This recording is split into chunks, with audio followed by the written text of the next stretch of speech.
Buen día, soy el doctor Alejandro Mendoza Amaro. Agradezco la invitación de la doctora Zulema Wild y de la Academia Euroamericana de Derecho de Familia. Bueno, el día de hoy les voy a hablar sobre el coordinador parental o coordinación de parentalidad, que es un tema reciente en habla hispana. Esta figura jurídica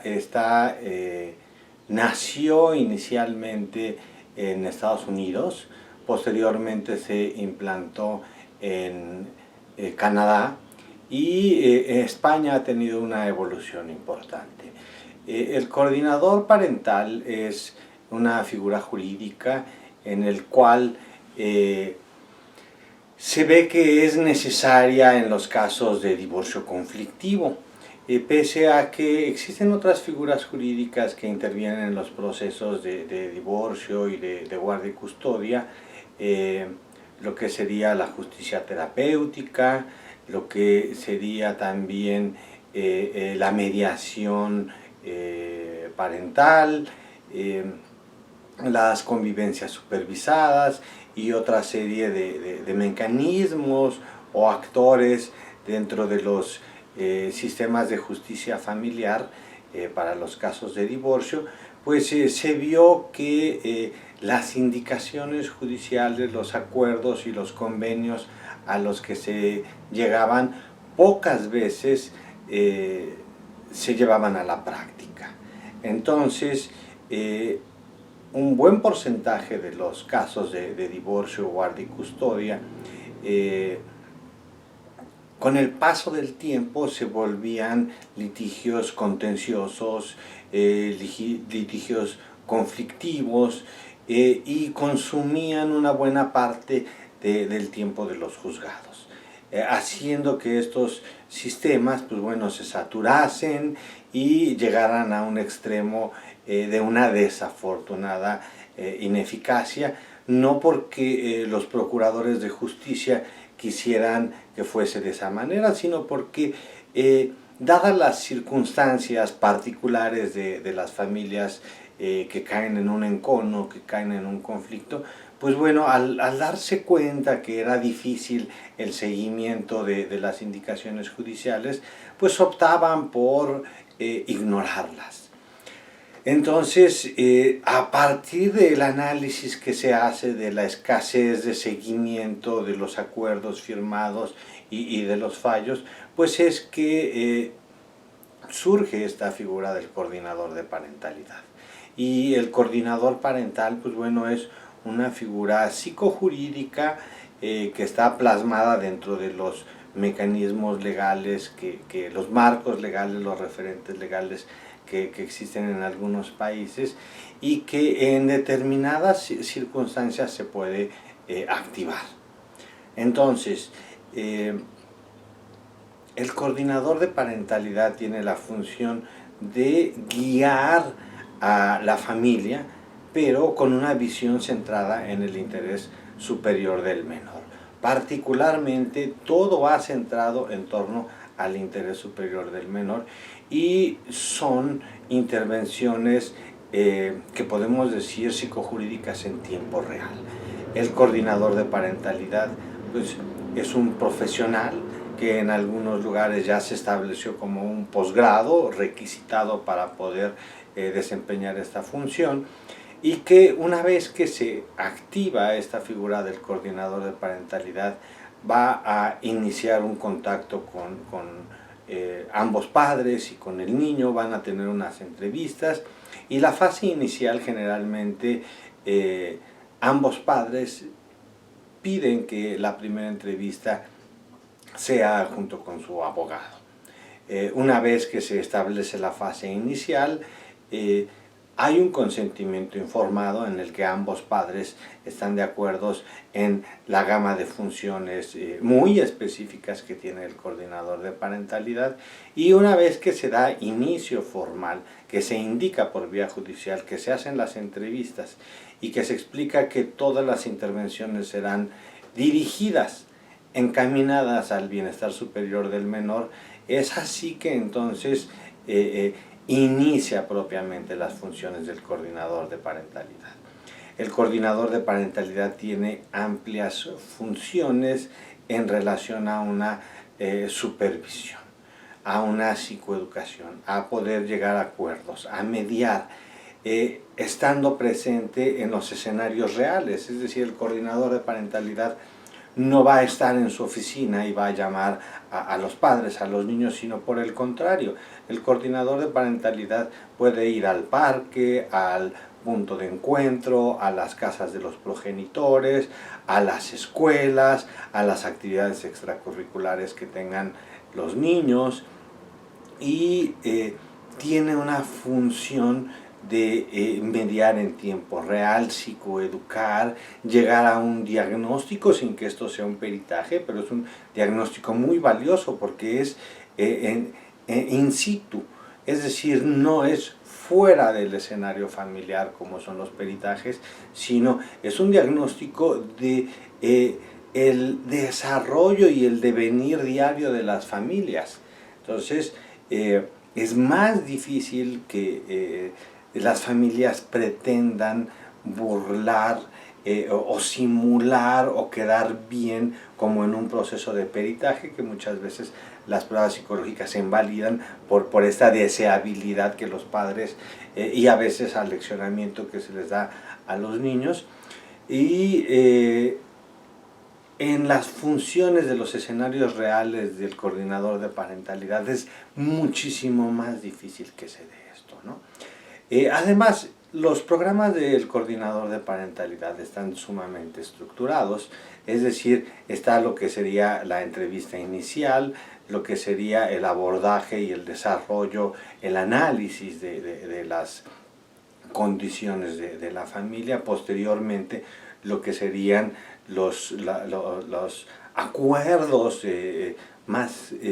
finos o precisos que se realizan, un periodo de mantenimiento y finalmente un periodo de desenlace, reforzamiento y conclusión. En los programas de coordinación de parentalidad pues tienen una duración que puede ser variable dependiendo de los países, pero oscila entre 1 año y máximo 2 años, en el cual el coordinador de parentalidad, pues centrado en el interés superior del menor, centrado en las entrevistas que le practica a los niños, genera un escenario de confianza que muchas veces la familia, pues cuando llega al desenlace de una separación, de un divorcio, pues se ha perdido, ¿no? Entonces el coordinador de parentalidad también sirve para establecer estos puentes de comunicación que finalmente se darán sentados como un proceso de confianza hacia lo que sería la crianza. Entendamos que la pareja se ha separado, la pareja se ha divorciado, pero el contexto de los padres al cuidado de un hijo, es decir, una familia con padres separados, con padres divorciados, pero finalmente sigue siendo la familia del hijo. Y este lazo, pues, aunque se divorcien los padres, aunque se separen los padres, pues será indisoluble. Está centrado también en los derechos de los niños, es decir, el derecho del niño a convivir con toda su familia es uno de los principales derechos. El derecho a ser protegido contra toda forma de maltrato también. Entonces, en el camino de las funciones del coordinador de parentalidad se pueden establecer muy claramente estas dos condiciones, es decir, el niño está sufriendo una situación de maltrato, es más fácil que lo vea un coordinador y más rápido que lo vea un coordinador de parentalidad que después de meses que se realiza un peritaje psicológico. Entonces, tiene muchas ventajas prácticas la coordinación de parentalidad. Otra de las circunstancias también es que los reportes del coordinador de parentalidad van directamente al juzgado. Entonces, el juez tiene una información cronológica y detallada de cómo evoluciona la familia hacia una disminución del conflicto. Entonces, la coordinación de parentalidad pues se ha visto en Canadá, en Estados Unidos y en España, que tiene múltiples beneficios para los hijos e indirectamente también para los padres. Lo que se ha visto en la evolución de los procesos sociales de nupcialidad y divorcio es que la nupcialidad ha disminuido, no así continúan las uniones no formales de parejas. Y estas uniones no formales de parejas, es decir, que no llegan a un matrimonio, pero que la ley sí los reconoce y que tienen descendencia, también se separan, ¿no? Entonces, la tasa de divorcio se ha incrementado, ha disminuido la tasa de nupcialidad. Sin embargo, las separaciones de las parejas no formales que tienen hijos, pues en España y en México se ha visto que tienen un aproximado de un 50% de todas las uniones, ¿no? Entonces estamos ante un escenario de una gran cantidad de divorcios en lo que es España y México. En América Latina las cifras no son tan distintas. Y la necesidad que estamos viendo en los distintos países de generar sistemas flexibles que den una mayor protección a los hijos es lo que hemos visto a lo largo de 3 décadas, que la función del coordinador de parentalidad es algo indispensable. En algunos países se ha visto que disminuye hasta el 80% de la carga de los juzgados con el paso de los primeros años. Entonces, descarga mucho el trabajo de los juzgados. Otra de las situaciones que también es importante señalar, a veces el estrés que generan estos divorcios conflictivos, pues impacta también en la salud mental de los padres, impacta en la salud mental de los hijos, impacta en la familia extensa y también impacta en los tribunales, en la salud de los juzgadores. Así como existe en el área de la medicina el síndrome del burnout, también se han visto fenómenos similares en los tribunales. Entonces, la eficacia, el desempeño, la idoneidad con la que puedan desempeñarse los juzgadores en el ámbito familiar, si se saturan estos sistemas con litigios altamente conflictivos y si tienen una gran carga de trabajo, va a someter ese estrés a que disminuya la calidad de atención que den los juzgadores. Entonces, todo el mundo se ve beneficiado alrededor de la figura del coordinador de parentalidad. Otra de las funciones que puede tener el coordinador de parentalidad es, a su vez, hacer sugerencias. Cuando el coordinador de parentalidad ve que hay alguna situación en la que